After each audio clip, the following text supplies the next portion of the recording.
warahmatullahi wabarakatuh. Perkenalkan, nama saya Wahyu Andika Putri dan teman saya Dita Ayu Maharani. Kami dari Prodi Pendidikan Bahasa dan Sastra Indonesia. Di sini kami akan memaparkan tentang penggunaan media audiovisual untuk meningkatkan motivasi belajar siswa selama masa pandemi COVID-19 pada SD Negeri 1 Serayu Larangan, Kecamatan Mrebet, Kabupaten Purbalingga. Pandemi COVID-19 sangat berdampak bagi kehidupan masyarakat Indonesia, salah satunya dalam bidang pendidikan. Agar proses pembelajaran tetap berjalan, perlu adanya solusi yang tepat. Salah satu upaya penanganan yang dilakukan oleh pemerintah yaitu penerapan pembelajaran jarak jauh atau PJJ. Pemerintah berusaha untuk memutus rantai penyebaran COVID-19 dengan meminimalisir perkumpulan. Untuk itu, pemerintah menerapkan pembelajaran secara daring. Pembelajaran daring merupakan proses pembelajaran yang dilakukan guru dan peserta didik dengan memanfaatkan teknologi. Selama proses pembelajaran, guru memerlukan adanya perencanaan pembelajaran, seperti pembuatan silabus, RPP, dan media pembelajaran. Media pembelajaran merupakan piranti atau alat yang digunakan oleh guru dalam mentransfer ilmu kepada peserta didik. Salah satu media pembelajaran yang dapat digunakan oleh guru adalah media audiovisual. Menurut Mulyadi, media audiovisual merupakan jenis media yang mengandung unsur gambar yang dapat dilihat dan dapat didengarkan. Media audiovisual memiliki beberapa bentuk, salah satunya adalah video. Video pembelajaran memiliki beberapa manfaat, seperti meningkatkan motivasi belajar siswa. Penggunaan media audiovisual berupa video telah peneliti terapkan di SD Negeri 1 Serayu Larangan, Kecamatan Mrebet, Kabupaten Purbalingga. Berdasarkan latar belakang yang telah dipaparkan, maka kami melakukan penelitian dengan judul Penggunaan Media Audiovisual untuk meningkatkan motivasi belajar siswa pada masa pandemi COVID-19 di SD Negeri 1 Serayu Larangan, Kecamatan Mrebet, Kabupaten Purbalingga. Adapun tujuan penelitian yaitu mendeskripsikan penggunaan media audiovisual di era pandemi COVID-19 dan mendeskripsikan media audiovisual untuk membantu meningkatkan motivasi belajar siswa. Manfaat penelitian ada dua, yaitu manfaat praktis dan manfaat teoritis. Manfaat praktis dari penelitian ini yaitu agar siswa mudah memahami materi, tidak bosan dengan pembelajaran, serta agar siswa lebih tertarik dan termotivasi dalam mengikuti pembelajaran. Sedangkan manfaat teoritis yaitu terciptanya artikel ilmiah yang dapat memberi kontribusi dalam dunia pendidikan, baik bagi guru, siswa, maupun masyarakat. Berikutnya merupakan metode pelaksanaan. Adapun langkah-langkah dalam penelitian ini terdiri dari persiapan, yang kedua perencanaan, yang ketiga pelaksanaan kegiatan, dan yang keempat penilaian hasil wawancara. Penelitian ini menggunakan metode deskriptif. Metode deskriptif merupakan pengkajian fenomena atau problematika secara rinci. Setelah itu, kami menggunakan desain penelitian survey research, di mana kami menggunakan instrumen penelitian berupa kuesioner. Selain menggunakan kuesioner, kami juga menggunakan lembar wawancara. Adapun lembar wawancara ini digunakan untuk menganalisis dan juga mengidentifikasi masalah yang terjadi di SD Negeri 1 Serayu Larangan. Setelah itu, kami membagikan kuesioner yang telah kami buat kepada populasi, yakni SD Negeri 1 Serayu Larangan untuk kelas 6, dan adapun sampel yang telah mengisi kuesioner sebanyak 25 siswa, yang terdiri dari 11 siswa perempuan dan 14 siswa laki-laki. Setelah itu, kami Dalam menentukan sampel, kami menggunakan purposive sampling, di mana kami memilih mereka dengan kriteria tertentu. Setelah kami mendapatkan data, kami melakukan teknik reduksi data. Adapun teknik reduksi data yang kami lakukan menggunakan jalan abstraksi data. Abstraksi data yakni kami merangkum data-data yang penting dan untuk disajikan agar tetap ada selama penelitian berlangsung. Selanjutnya yaitu hasil dan pembahasan. Penelitian ini dilaksanakan dengan 4 tahapan, yakni persiapan, perencanaan, pelaksanaan, dan penilaian. Pada tahap persiapan, peneliti melakukan observasi dan wawancara dengan wali kelas 6. Adapun hasil wawancaranya adalah, dalam proses pembelajaran, guru menyampaikan materi dengan memanfaatkan rekaman suara dan diskusi melalui WhatsApp Group. Peserta didik dituntut untuk belajar secara mandiri. Selain itu, guru juga memanfaatkan buku tematik untuk memberikan tugas kepada peserta didik. Guru menggunakan teknik ceramah dan pemberian tugas dalam mengajar. Berdasarkan observasi, pembelajaran dengan sistem tersebut mengalami beberapa kendala, seperti siswa merasa terbebani karena banyaknya tugas, pemberian materi yang terlalu monoton, dan siswa sulit memahami materi. Selanjutnya yaitu tahap perencanaan. Peneliti melakukan sinkronisasi antara RPP dengan penggunaan media audio visual. Setelah melakukan sinkronisasi, peneliti mengumpulkan materi ajar dan bahan video.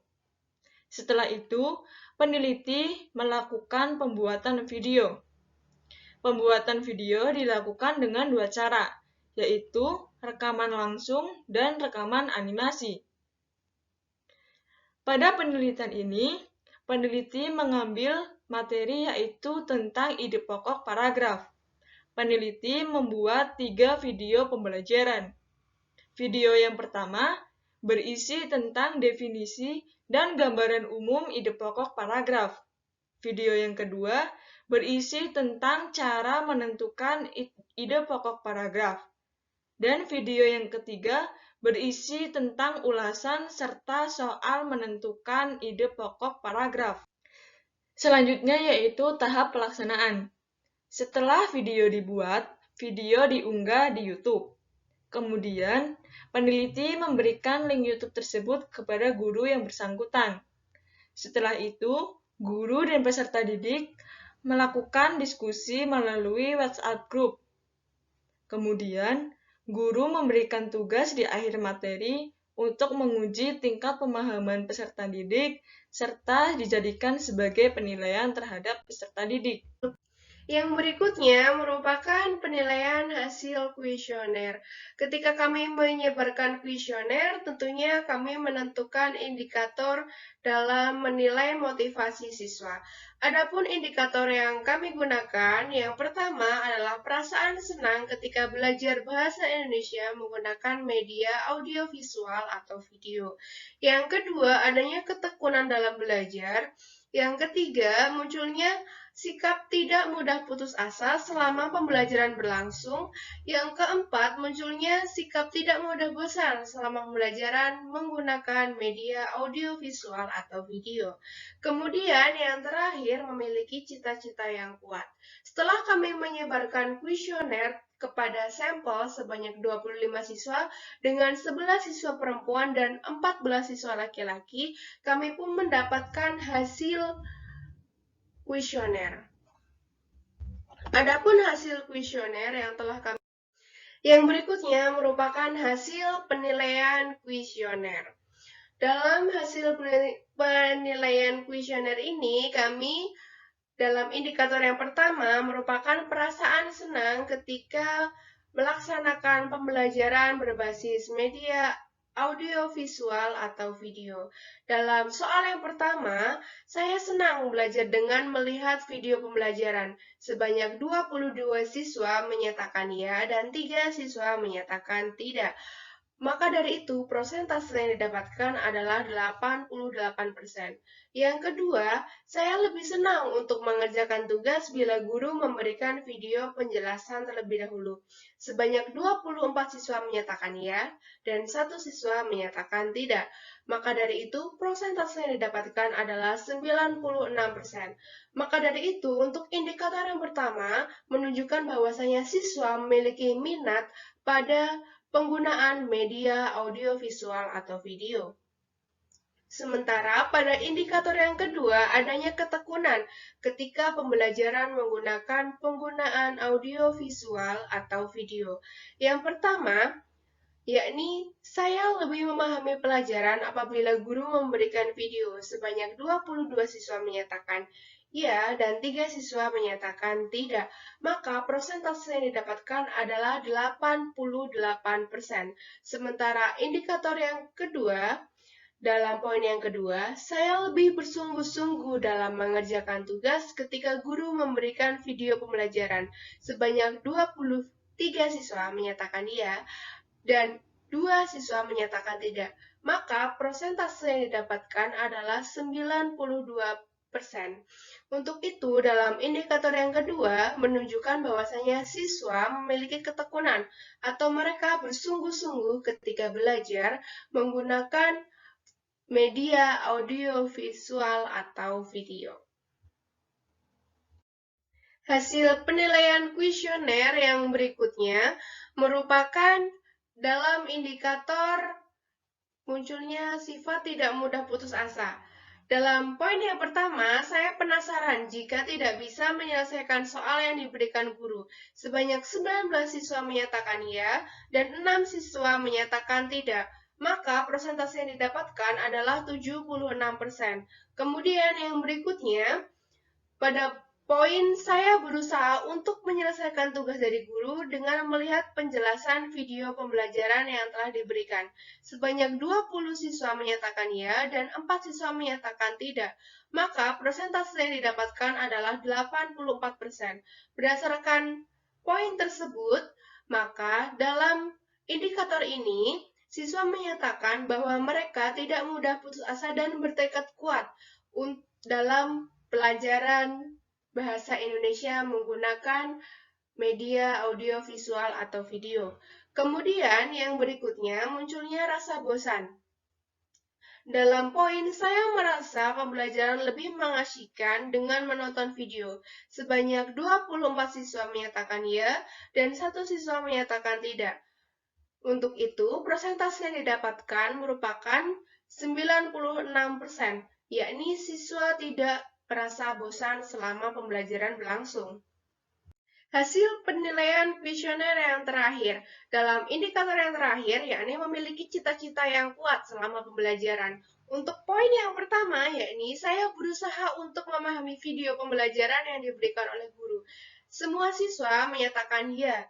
Untuk itu, persentase yang didapatkan 100%.